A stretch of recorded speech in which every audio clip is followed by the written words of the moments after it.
You're watching Color 10 News at 10 in high definition. When the Ozark Empire Fair begins next week, it will sell alcohol. That has not happened since the 1950s. Good evening. I'm Ashley Ketz. Glad you could join us again. New at 10, Melissa Stern talked with the fair's general manager to understand why alcohol will be served. Melissa. Food and rides are fair staples, but this year there's a new addition to the fun. The Ozark Empire Fair will sell beer and wine in certain parts of the fairgrounds. Although alcohol will be available, there will be zero tolerance for drunkenness.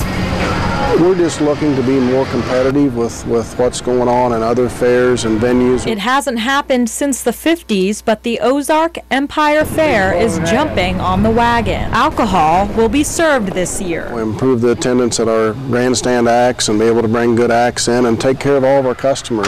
The fair staff has been training since February by working other events with alcohol. We're also bringing in a third-party service because our staff is not that big that will help with ID checks and monitoring. The fair will have increased security from the Springfield Police Department to ensure everyone stays in the confined areas. The Midway area and the majority of the fairgrounds is strictly there's no alcohol allowed. There are 3 different areas where alcohol is allowed. There's a VIP area, the live local hall where you can sample products, and the grandstand. You will not be allowed to leave that area. Fair staff made it very clear that the rules will be clear to fairgoers and must be strictly followed. Anyone over the age of 21 who drinks alcohol must have a wristband. We're not going to allow drunk people to walk around. It's still going to keep it where it's fun and so all of our customers can have a good time. The Ozark Empire Fair runs from Thursday, July 25th to Saturday, August 3rd. Melissa Stern tonight. Thanks, Melissa. At least one more hearing is needed to decide whether or not Springfield voters will have a say about a proposed Walmart neighborhood market. During today's 4-hour hearing, the judge says he was confused many times. The Life 360 Church filed this suit against the city because the church wants to sell its property at Grand and Campbell to Walmart. The city had planned to let voters decide that issue. The church's lawsuit claims letting voters decide zoning issues goes against state law. Now, the next hearing in this is scheduled for August 9th. A third person faces a murder charge tonight for a shooting in Pulaski County. 49-year-old Anthony West of St. Louis was arrested today for the death of Layla Carpenter earlier this week in St. Robert. 2 other people, though, are behind bars as well. Charles Howard and Libby Charles. Court documents show Howard's family had a dispute with the victim. Springfield police want to find the man who shot another man overnight. A 22-year-old bicyclist told officers he was near Kimbrough and Normal when he was approached by a man in a car. Those were 3 men in a car, I should say. The men asked him to stop, and when he refused, he says they shot him in the leg. Police described the shooter as an African-American with long dreadlocks. The car was a dark-colored sedan, either a late 1990s to early 2000s model, 4 doors, similar to a Hyundai Elantra. Branson's entertainment community mourns the death tonight of Joey Riley. The longtime performer lost his battle with colon cancer early this morning. Most recently, he had performed at the Clay Cooper Theater. Before that, he had spent years on stage at the Mickey Gilley Theater. Joey Riley was just 43 years old. Family and friends refused to give up the search for a missing woman. 72-year-old Helen Cook has not been seen in nearly a week now. She disappeared from her family's lake home last weekend in Warsaw. More than a dozen volunteers have been braving the near triple-digit heat and going door to door to get the word out about Cook. She suffers from Alzheimer's, and her family believes she doesn't have medication with her. I know that she's got to be extremely confused. Will she know her name? I don't know. And we have learned that the search will resume tomorrow morning at 9 a.m. in Clinton, Missouri. Missouri ranchers blame a fungus for killing cattle across the state. It's called ergot. and it is toxic. Ergot looks like a black spot on the head of grains or grass. The University of Missouri Extension says the wet, cool weather in the spring, followed by the heat and humidity this summer, created ideal conditions for the fungus to grow throughout the state. Ranchers are told to move their cattle from any infected fields and to inspect their hay for ergot. Federal aid should soon arrive in Missouri. Today, President Obama declared a disaster declaration for severe storms back in May and June. More than 24 counties in the state will receive help, including Texas and Webster. The aid will pay for recovery efforts for state and local governments. It does not cover individual losses. Well, things have sort of quietened down outside tonight. Jamie Warner has your Ozarks First forecast. Yeah, and believe it or not, even as dry as it's been over the last month, we may have to be concerned about at least the potential for flash flooding if the pattern does become as wet as it looks like it could become over the coming week. Now, it does look like things will be quiet for the remainder of the night tonight. We have some thunderstorm activity to the northwest up in northeastern Kansas.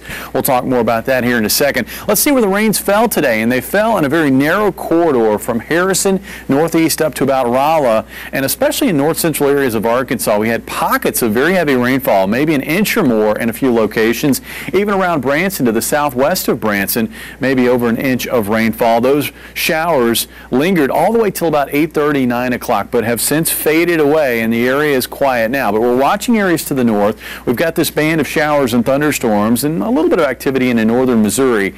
That is the next system. That's a front that will be dropping south tomorrow. Could generate a shower risk in the morning on Saturday. Much better chance for scattered storms in the afternoon. And it looks like this could be the pattern we'll see unfold maybe for the next week or so across the region. More on that coming up.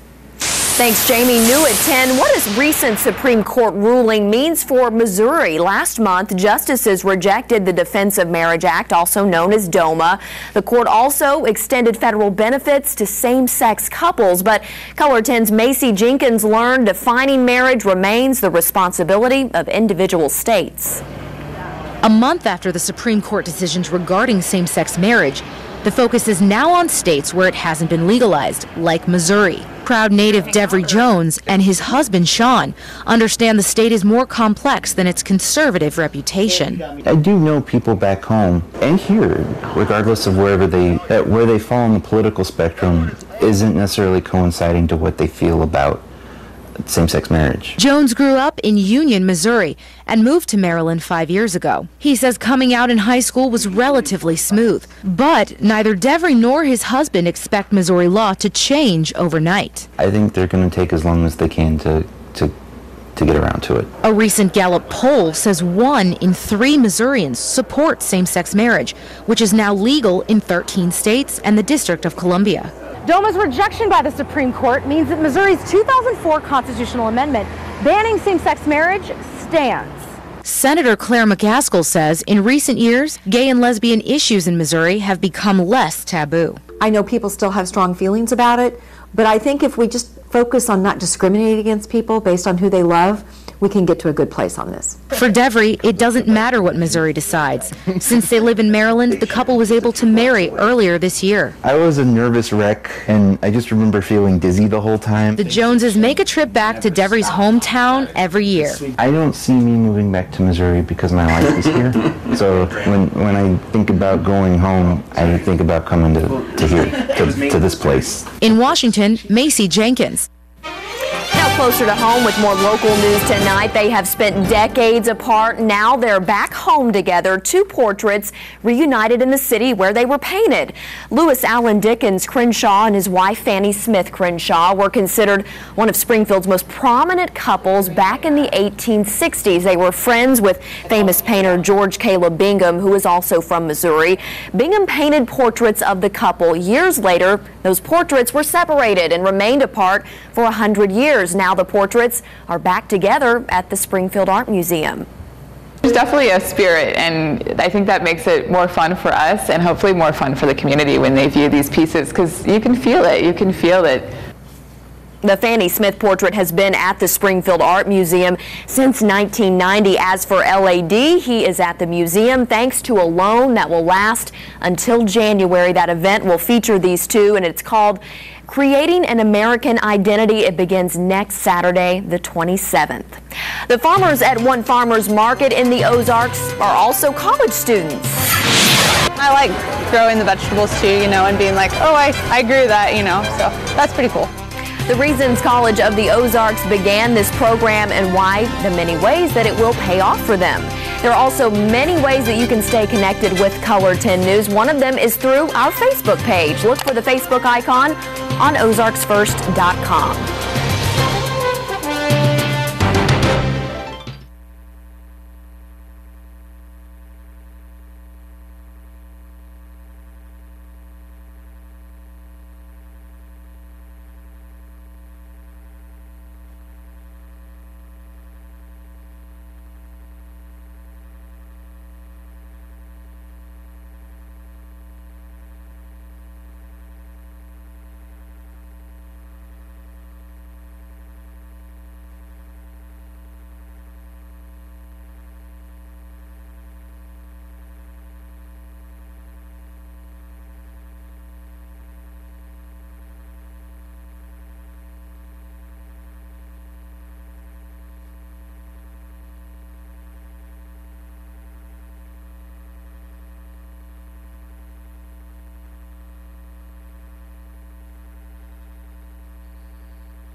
More local news tonight. A new way to buy produce gives students a sense of ownership. College of the Ozarks has opened a farmers market on campus that will sell meats, dairy, and vegetables. Color 10's Nathan Vickers reports it takes buying local to the next level.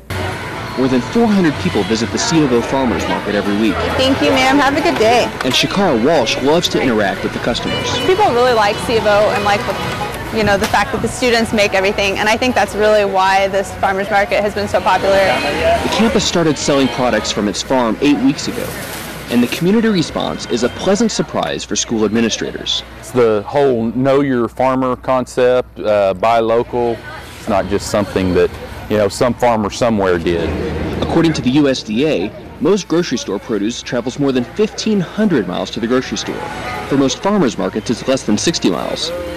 But customers like David Davidson appreciate the opportunity to buy directly from the farm. You know that they're real fresh, and my wife she just loves to come out here. It seems to be very well attended by all the local people. The students are planting green beans that will travel less than 200 yards to the market. They say working in the gardens gives them a sense of ownership. I like growing the vegetables too, and being like, oh, I grew that, so that's pretty cool. The students also give weekly tours of the school's garden and dairy operation. Talk to the students, and they have pride in what they do. Pride in their school and the opportunity to give people a behind-the-scenes look at their dinner. People have gotten to the point where they can just go to the grocery store and think that's where all food comes from. They don't realize that somebody actually has to grow it and take care of it. The produce isn't organic, but it's local, and students enjoy sharing their food with the community. In Point Lookout, I'm Nathan Vickers. And here is Jamie with what we can expect out of our weather this weekend, and probably a good day to go to the farmer's market tomorrow. Yeah, in the morning especially, and I'm sure a lot of farmers out there hoping that we can get some rain for their crops. And you know what? I think Mother Nature, she's listening, maybe a little bit too intently, because we may get some wet weather and a lot of it in your forecast. I'll have the details coming up.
And now weather with Color 10 News Chief Meteorologist Jamie Warner. And we'll start with a look at the heat of today. Today was the hottest day here in Springfield and areas to the northwest that we've seen all week long. Made it to 95 today in Springfield. Some areas northwest of town into the upper 90s. 98 in Joplin, 97 in Clinton and Lake Ozark.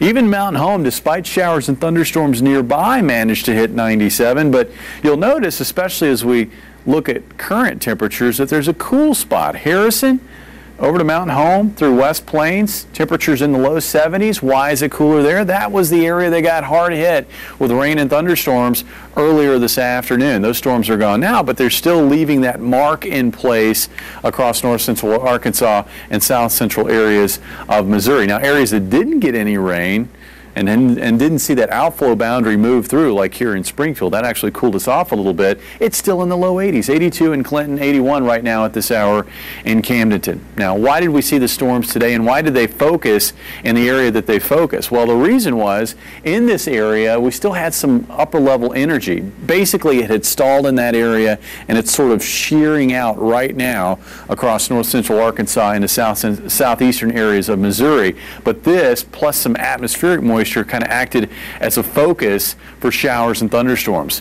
Areas of west central Missouri into southwestern Missouri, including Springfield, Well, upstairs in the atmosphere, it was pretty dry, and that really stifled our potential for any shower or thunderstorm activity. But things are going to change by tomorrow. You'll notice this band of showers and thunderstorms here. There's a front to our north, and it's dropping south now in response to a big ridge of high pressure building out in the western U.S. And the result tomorrow will be scattered showers and thunderstorms really across all of the area, but the focus may be across southern Missouri. And it looks like we'll see scattered showers and thunderstorms again on Sunday, with more rain to follow into next week, because the pattern's not going to change a lot. This front's not really going to go anywhere. It's going to kind of hang out nearby. We're going to find these disturbances moving through, interacting with that front, and we're likely going to find episodes of rain and thunderstorms, and they'll come in two different forms.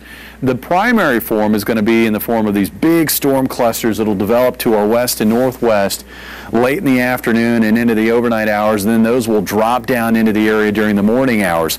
And then leftover boundaries and daytime heating will generate a few more widely scattered showers and thunderstorms in the afternoon. The bottom line is we've got pretty decent chances for rain each day, at least through Wednesday of next week. Taking you hour by hour, again tonight looking pretty quiet. We will find maybe a few showers and thunderstorms try to sneak into areas along Highway 54 by sunrise. I think the rest of the area will be dry. As we work through the morning hours, temperatures will heat up. We'll make it into the low 90s, but with that front dropping in, we're going to find scattered showers and thunderstorms erupting during the afternoon hours, and those will linger into the evening. And that'll just be day one of what should be a decent pattern if you've been waiting and wanting for some wet weather. High around 89 on Sunday, scattered storms on Monday, Tuesday, Wednesday. Ridge of high pressure in the atmosphere may try to build back in Thursday into Friday, so things may dry out, but that's a big maybe. Right now, I would still count on maybe the chance for showers and thunderstorms. And given how warm the atmosphere is going to be, it is summertime, the atmosphere is pretty warm. If we can get any periods of sunshine, that will push temperatures into the low 90s before the storms erupt. It's kind of strange how the rain just stayed south of I-40 today. We didn't get any in Springfield. A lot of times you got to have something to generate those storms, and that's where we had the trigger to our southeast. Tomorrow the trigger will be dropping in from the north in that form of a cold front. We should see scattered storms here in Springfield tomorrow. That's good. All right. Thanks, Jamie. Stubbornness that he has. Jake Westbrook up the middle. He's 3 for 3. The St. Louis Cardinals started the second half in first place. Dan Lucey's coming up in sports and will show us if they can stay in first.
And now, Color 10 Sports with Dan Lucy.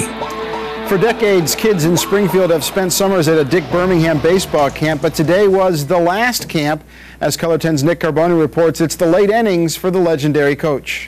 What you did wrong. It's a hot summer day, and Dick Birmingham is teaching baseball to kids. That's the way it's been for over 50 years in the Ozarks. But this week marked the 80-year-old's final camp. Well, actually, I didn't decide. My hip decided. I'd like to be right in the middle of all this, but can't do it anymore. He won't retire completely. He'll promote his books and maybe write a new one. I've got a bucket list. Number one's already circled to drive my wife crazy.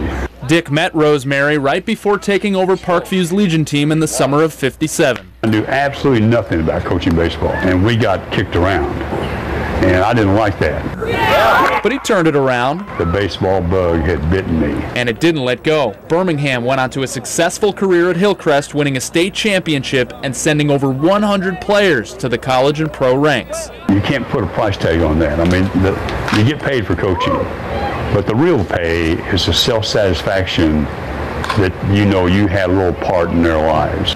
After retiring in 1984, he started the Dick Birmingham baseball franchise, emphasizing fundamentals. Success in baseball is all about execution. If you can do it, you can play. Birmingham's second baseball career has brought him to 40 states and numerous foreign countries. He even won a gold medal as the coach of the U.S. Pan Am Junior team in 1993. And that was really something. First base. After half a century spent teaching the game, it's hard to believe Dick Birmingham is hanging up the spikes. I love these kids, man. I love baseball. I love teaching it. Touched a lot of lives along the way and just have really enjoyed it. In Springfield, I'm Nick Carboni for Color 10 Sports. Thanks, Nick. The St. Louis Cardinals open the second half of the baseball season at home and in first place in the National League Central. The Cards taking on San Diego. St. Louis 21 games above 500, but the Cards started play tonight just one game in front of the Pirates, 5 in front of the Reds. 1-0 St. Louis, but the Padres had the bases loaded in the third. Jake Westbrook would get Nick Hundley to ground into this 4-6-3 double play. That would end the inning and the threat. Cards would get more offense in the fifth inning. Matt Carpenter drills this one to left center. The ball would go to the wall. Westbrook comes in to score to make it 2-0. St. Louis would get more in that frame. Carlos Beltran would go deep to right, taking the outfielder all the way to the wall. He makes the catch. Carpenter tags and scores on the sacrifice fly. It's 3-0. More Cards offense, sixth inning. Westbrook singles to center. This is his third hit of the night. Matt Adams scores to make it 4-0, and then Carpenter follows with a single to right, which would score 2 more runs, and St. Louis would need it. St. Louis wins 9-6. Carlos Martinez had issues trying to close this one out. They had to bring Edward Mujica in to slam the door. Cardinals now 58-36. And they'll continue this series tomorrow night. Springfield Cardinals at Northwest Arkansas, and Northwest Arkansas wins that. Just went final 7-5. Kansas City Royals started the second half hoping to snap a 5-game losing streak. Royals opening a 7-game homestand tonight against the Detroit Tigers. Tigers in first place in the AL Central, 1.5 in front of the Tribe, 8 in front of Kansas City. Tuesday, Jim Leyland led the American League to an All-Star Game victory. Tonight, watch the Royals take the lead in the very first inning. Billy Butler would single to center, and Alex Gordon scores to make it 1-0. Irvin Santana was throwing BBs tonight. He gets Austin Jackson a strikeout swinging right there. And KC also flashing the leather. Check out Lorenzo Cain in center field. His back is to the plate. He makes the catch at the wall to rob Victor Martinez. Santana would then strike out Ramon Santiago here. Irvin Santana would go 7 1/3 innings, gave up 0 runs on just 2 hits. And Kansas City holds on and beats the Tigers 1-0. So they snap that losing streak. Kansas City now 44-49. Continue the series tomorrow night. Second round, 142nd British Open teed off today. A lot of golfers struggling with the wind, but not this guy, Lee Westwood. He would roll in this birdie on number 8 to go to 3 under. He finished at 2 under in a tie for second. Also in that group, just 1 stroke back, is American Dustin Johnson. This is an eagle on number 5 to move him to 4 under. Tiger Woods had a decent second round. This birdie on 18 would drop him to 2 under par as well. He's in that group before chasing this guy, Spain's Miguel Angel Jimenez. He birdies this hole. He would hold on to, and he has the second round lead at 3 under par. But Ashley, tons of golfers within 2 or 3 strokes of the lead right there. Will you be up early tomorrow to watch it? Yeah. That's with the question. A cup of coffee, watch some All golf. right. What about 5 a.m.? Sure. 6. Something like that. Thanks, Dan. We'll be right back.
are tonight's winning lottery numbers.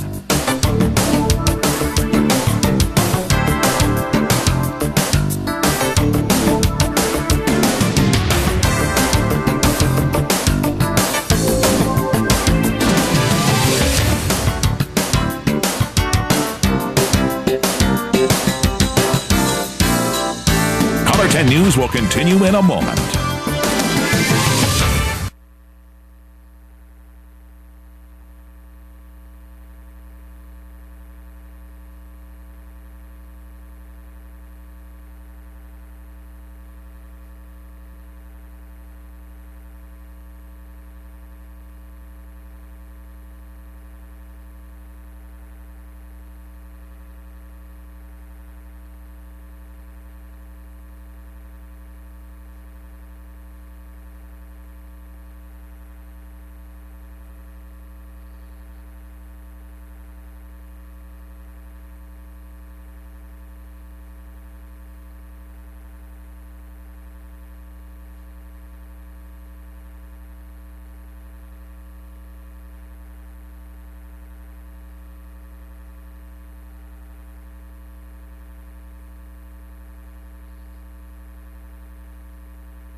A couple of more hot days on the way, Jamie. There'll be steamy days because we're going to get some rain too. I think if you're worried about rain this weekend, the morning hours are looking okay. It's the afternoons that I'd keep an eye to the sky if you've got outdoor plans. I think scattered storms will be around, and some of the rainfall could be heavy, and it looks like the scattered storms will be with us into next week. Oh my, a lot of rain. Thanks for joining us tonight. We hope you have a great weekend. We'll see you Monday.